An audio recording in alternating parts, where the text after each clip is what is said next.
speaking of football, man, what happened? What happened to the Cowboys? I mean, what happened? I mean, I know, but I'm asking you. Listen. What happened against the Green Bay Packers in the playoffs, man? What happened to y'all?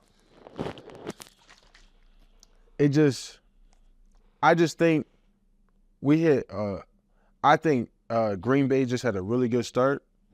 And all year we've been a front-leading team. Right. We get to establish some things. We mix in the run, play action.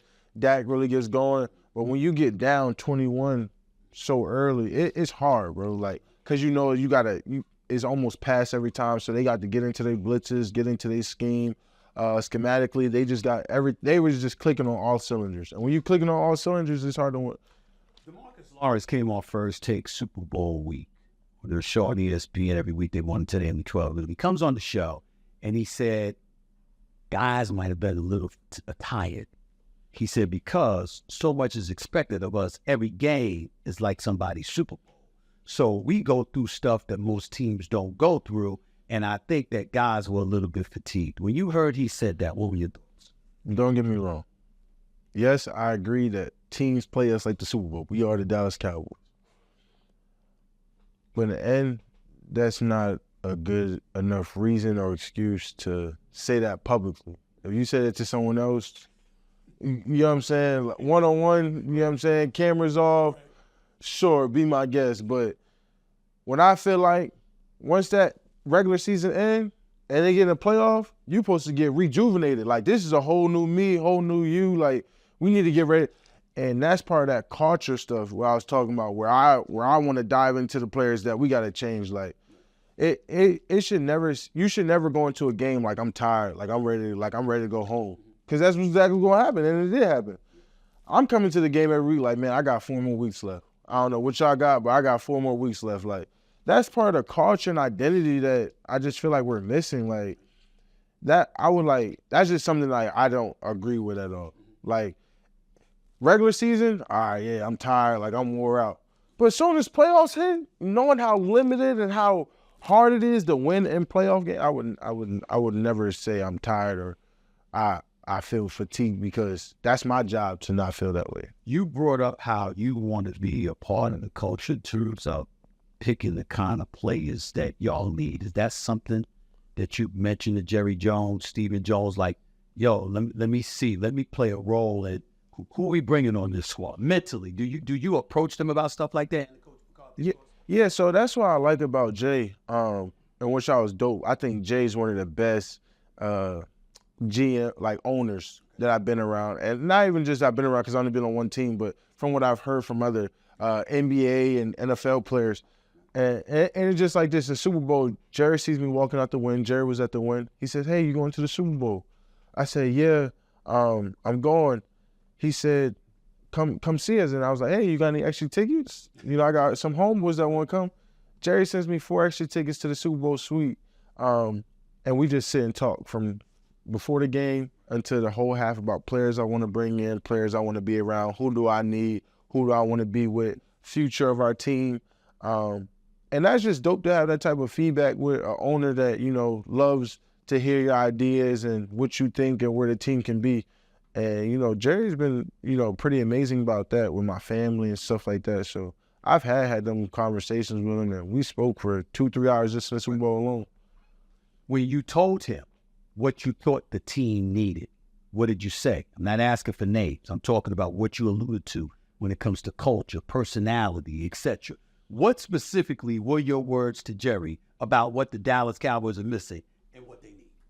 So I told Jerry, I said, look at every team that kind of was in that Final Four. Who did they have? That's Kansas City, San Francisco, Detroit. Okay. Who did Baltimore have? A great linebacker core, right? Who did San Fran have? Great linebacker core. KC, Bolton, and they came along. I said, we need to get another bigger linebacker who's going to come down and I said, we need to get a super 330 nasty interior. Look how Eric Armstead, Javon Hargrave caused havoc in, you know, the last 2 games.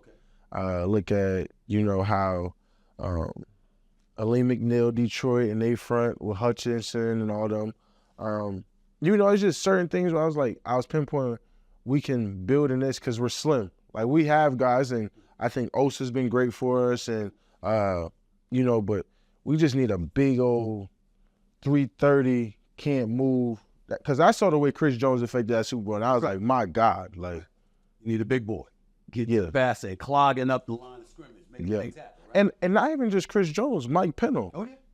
Like, I think we got a lot of rushers. I think Osa, he could play inside, outside, one of the most versatile DTs. And, when we lost Hank, he's a big dude. But we need to get one of them big old, nasty, pass rushing, get going. Okay.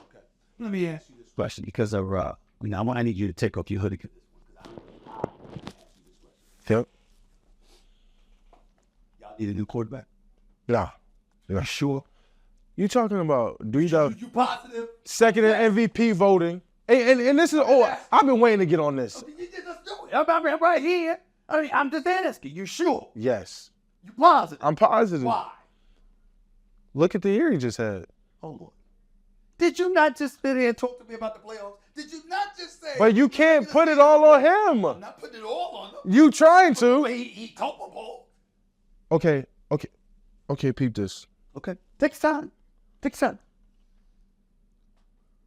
When Purdy threw 4 interceptions to the Ravens, yeah. How many points did the Niners give up? I don't recall. I believe it was like 33. Okay. That was 34. That was a regular season game. Right? It does that was almost like the Super Bowl. 33. You got it right. 33. Yeah. Our 4 interceptions. Okay. We gave up 40 plus 48 as a defense. You were down 48-16. So he threw a pick six. So he threw an interception before that. It doesn't matter. It doesn't matter. See, okay. if you're trying to play the pick and name game, then that's losing culture. Right. At some point, your defense, even when Mahomes do that pick, in the Super Bowl, what does defense do? Stop. At some point, your quarterback's not always going to be trifling perfect. Okay. The greatest quarterback isn't trifling perfect. At some point, your defense got to say, hey, we're going to get a stop. Well, see, that's the greatness of you because you're a great teammate. That's what you be right now. You being a great teammate. No,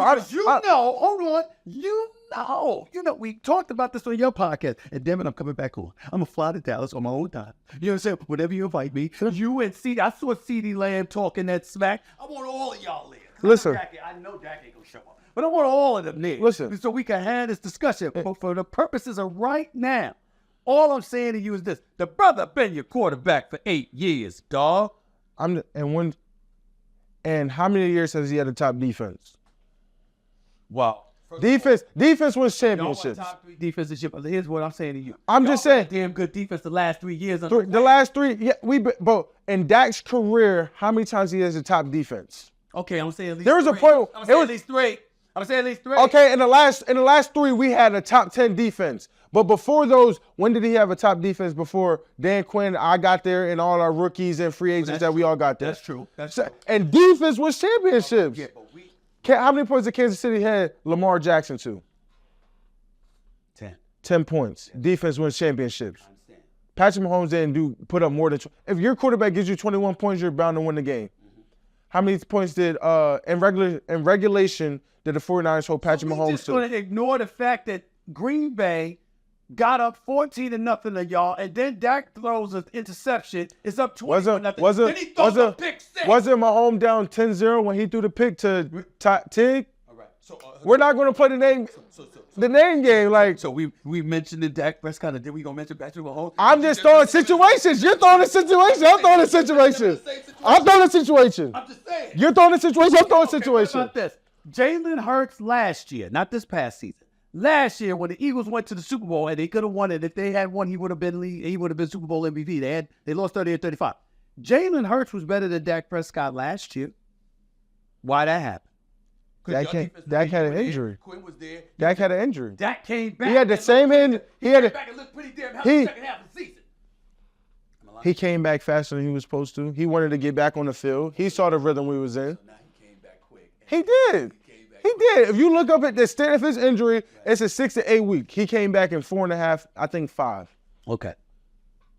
I like Tony Pollard, but I knew your running game wasn't going to be much because he ain't in every down back. Too small for that. Losing Ezekiel Elliott, you bring up size at the linebacker spot. I thought you lost some size at the running back spot, which I think hurt y'all as well. Am I right about that? I would just say it. I think towards the end of the season, Tony Pollard was catching his rhythm again. I wouldn't say it's that. I do think he's an every down guy. I just think you got to think he broke his was it fibula, tibula, something. That's a catastrophic injury. Yep. So you talking about a guy that's really been off from that January, came back week 1, but he didn't really do a lot. It takes a while to get back into football. Like, he didn't do OTAs, he didn't do mini camp. He kind of did camp a little bit, like working through it, getting back into it. I mean, it took him, you saw him increase. Like, he even said, I'm just now starting to get back to myself. I would give Tony Pollard another shot. So what you're saying to me is, if Jerry Jones goes out and gets you size at the linebacker spot, you don't think y'all need anything. You perfectly fine with everything else y'all got. Is that what you're telling me? Listen, Steve, listen.